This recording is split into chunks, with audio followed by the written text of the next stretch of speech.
Okay, this example is going to take the program 8-9, the one that we looked at just a moment ago, and we created, we added a pay rate array to make it use parallel arrays. And now we are going to create, I will also create functions to show how to pass arrays. So if you don't write your first array program using functions, then you will not get a 10 out of 10. You will need to, at some point in time, show that you can write arrays and pass functions. So a couple of things. Number one, whenever you use a function, you need a prototype. And I am going to write a function to enter the hours worked by an employee. And so it's not going to return anything, so it's going to be void. It's going to be called, I'll say, get hours, and I want to send it an array, and it's an integer array, and then we also send it the size. When we're working with arrays in C++, you need to send that size value in because we don't have a method like we do in other programming languages to capture that size. We're going to write one function, and then we'll come back and get it to work, and then we'll come back and write the other ones. Okay, I went ahead and wrote this method, and I'll show you how it looks and how we called it, and then we'll write another one together. So when I first created the prototype, I copied it, did a Control-C, and I pasted it below main, and then I immediately deleted the semicolon that was here. That's a common mistake, is to keep that semicolon in there, so be careful of that. And then I went ahead and really just copied the code from up above. I had to make a couple of changes. Number one, when we bring in the local array here, I did name it something different, employee hours. You have to have the bracket afterwards. And then I brought in the size of the employees. And so I named those a little bit differently. So I have to send in two arguments. I have to send in an integer array and an integer for the size. I use the size variable here, and then I use the name of the local array here.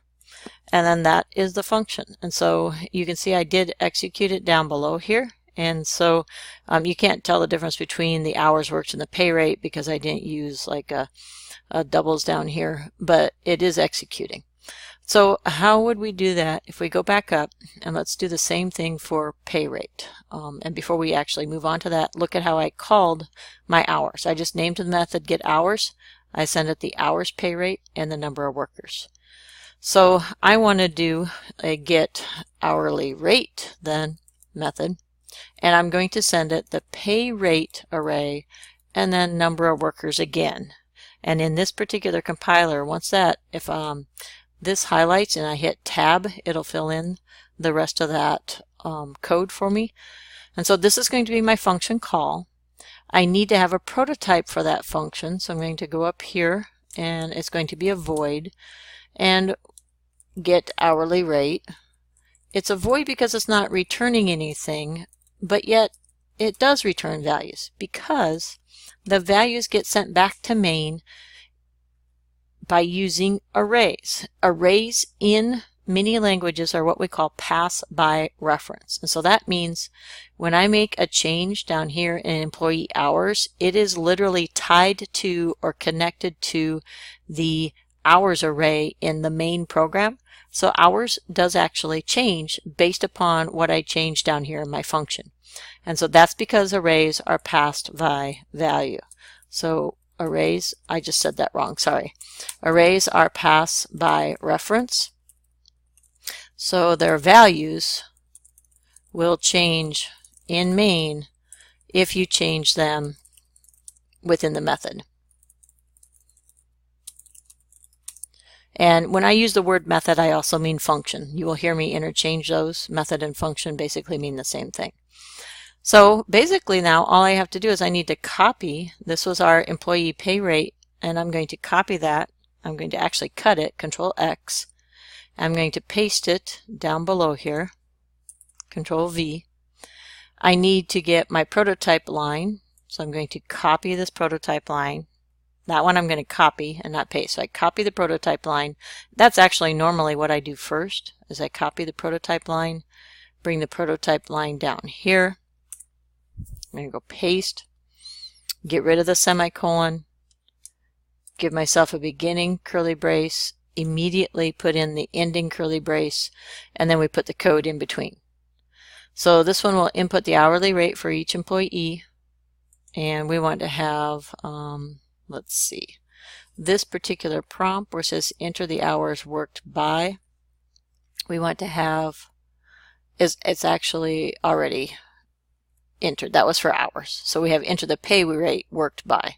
So that should be our function, except for a couple of things. Number one, it is using the pay rate array, and so I have to use, I can name the local array pay rate, and then I'm going to use my size variable here, which means I'm going to need to change number of workers to size.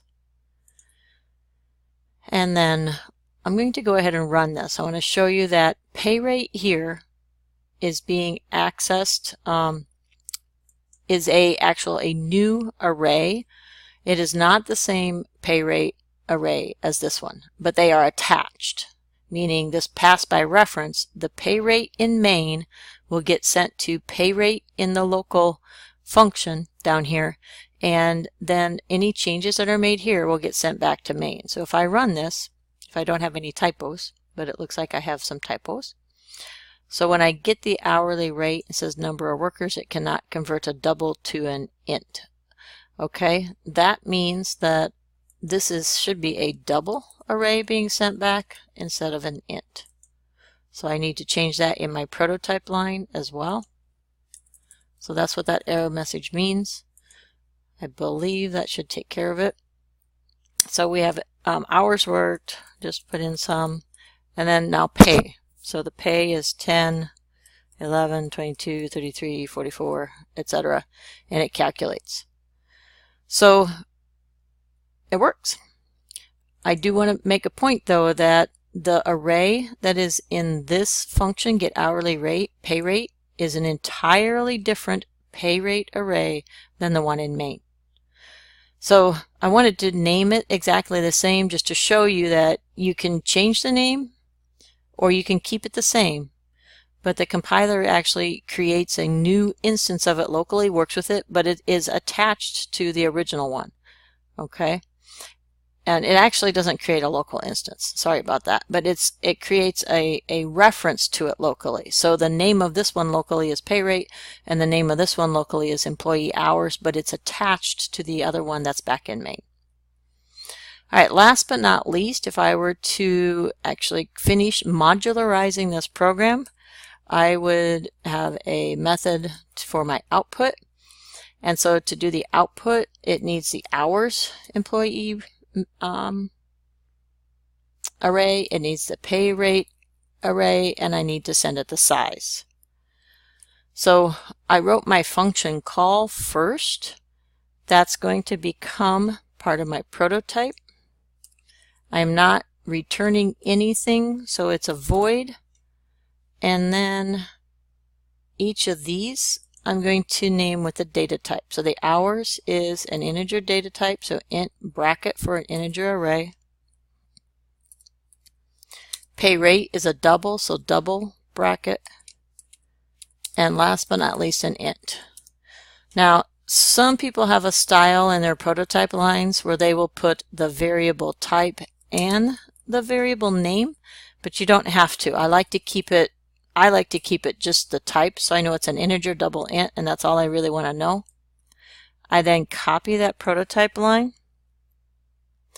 And another feature of this compiler is if I click beautify, it'll fix some of my spacing and indenting. So it'll just fix that space that was there. So that's another nice feature about this compiler. I'm going to paste my prototype line below here.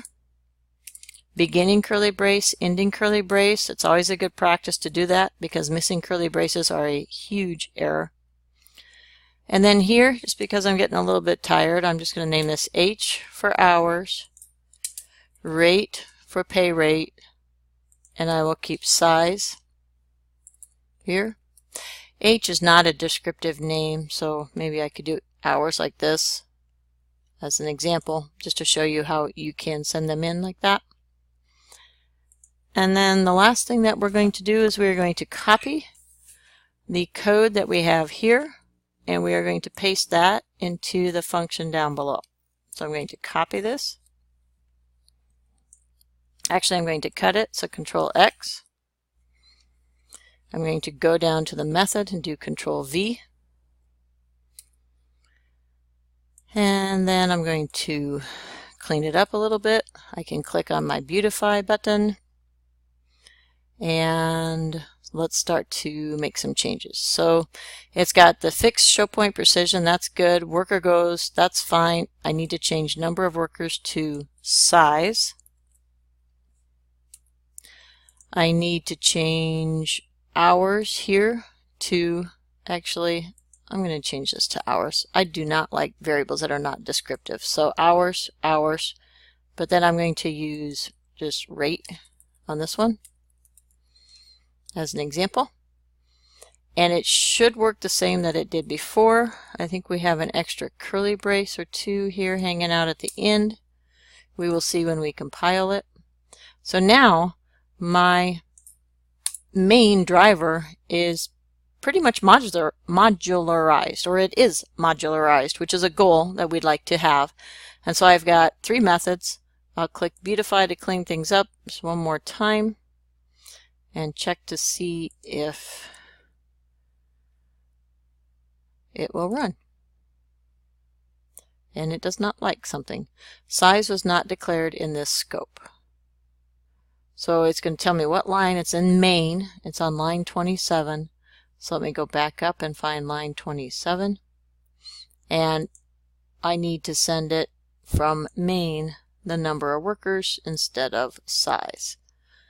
So when you're working with functions like that, those errors do happen. So employee is working 10 hours, 20 hours, 30 hours, 40 hours, 20 hours. Pay rate,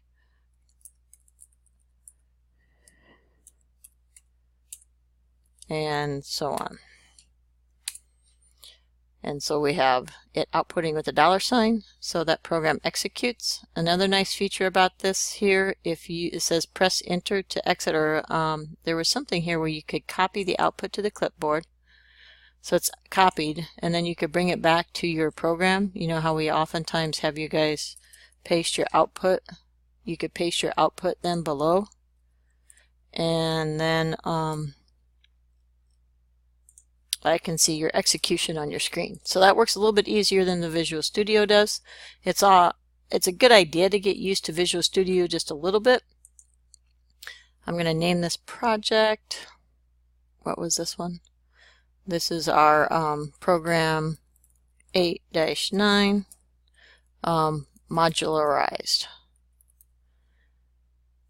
I was saying it's a good idea to get used to Visual Studio if you're going to be going into the industry. It's used quite a bit in industry, but I am really liking this GDB compiler that's online. So thank you, you folks from South, for introducing that to us. That is it for this video.